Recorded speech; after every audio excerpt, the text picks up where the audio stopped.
मय तनुजा मयंदोदरी नाम परम सुंदरी नारी ललाम। बहुत भारी सुंदर थी।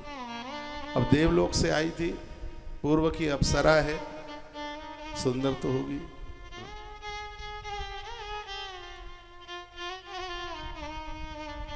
ये दो अप्सराएं थी वहां जिन्होंने गलती एक संग करी थी। एक थी हेमा अप्सरा और दूसरी थी नयनतारा। और ये धरती पर आकर के ननद और भाभी बनी दोनों। गलती उसने भी की थी, श्राप उसको भी मिला था। बस अंतर यह था, एक रावण की पत्नी मंदोदरी बनी और दूसरी रावण की बहन शूर्पणखा बनी। ये दैवलोक से आना हुआ था, इंद्र की सभा से आना हुआ था।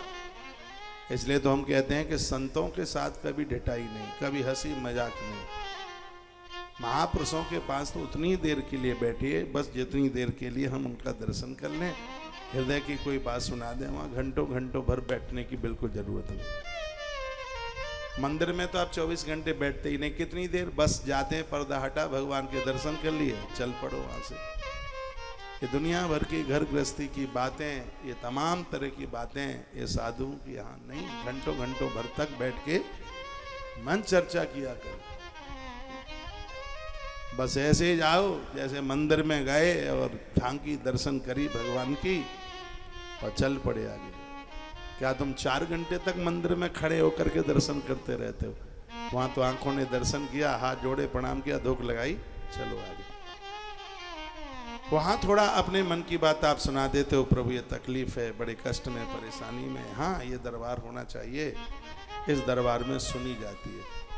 और सिर्फ सुनी ही नहीं जाती, जो सुनाया जाता है उसके परिणाम भी बड़ी अच्छे मिलते हैं।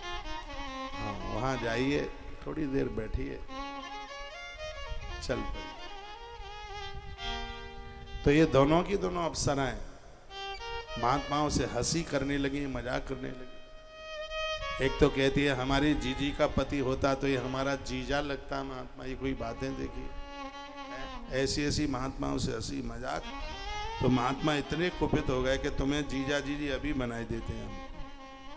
सो दोनों को ऐसा श्राप दिया कि दोनों धरती पर आके ऊपर से लुढ़क पुढ़क करके नीचे आ गई।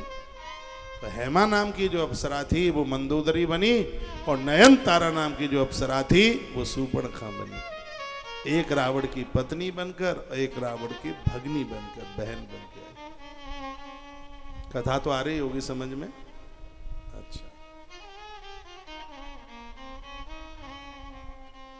हर्षित भय उनार भल पाई। सुंदर सी स्त्री रावण को मिल गई, खुश हो गया। पुण्य दो बंध भी आई से जाई। दोनों भाइयों का विवाह हो गया। एक को बलि राजा की बहन मिल गई। गिर त्रकूट एक सिंधु मजारी, वेद निर्मित दुर्गम अति भारी। त्रकूट पहाड़ पर लंका बसी। त्रकूट पहाड़, आसपास सब जगह पानी भरा हुआ है, जल है। पहले ये लंका ही थी, पहले था इसका नाम लंका। और जब से हमारी मैया जानकी वहां पहुंची तब से लंका हो गई श्रीलंका। माँ भगवती पहुंची। मेरा तो पहुंचना हुआ है श्रीलंका, आज भी अशोक वाटिका है, लोग जाते हैं, हम भी गए श्रीलंका। 8-7 दिन का ही प्रोग्राम था, काफी लोग थे उसमें, बड़ा अच्छा लगा, बढ़िया लगा। लंका बड़ा हरा भरा देश है, नारियल बहुत होते हैं वहाँ, हरियाली बहुत है। पेड़ों के प्रति कितनी सहानुभूति होनी चाहिए, मैं लंका से ही सीख के आया। वहाँ से जब मैं लौटा तो सीधाम वृंदावन में बहुत पेड़ लगाए गए। अब के बार भी हरियाली तीज को एक बहुत बड़ा वृक्षारोपण हो रहा है। हर वर्ष की भांति इस वर्ष भी 3 पेड़ के 2150 रुपये आपसे लिए जाएंगे। आपके पूर्वजों के भी निमित्त कुछ वृक्ष। महाभारत में लिखा है कि एक पेड़ 10 बच्चों के लालन पालन के बराबर। एक पेड़ को नुकसान पहुंचाना 10 बच्चों को हत्या करने की तरह।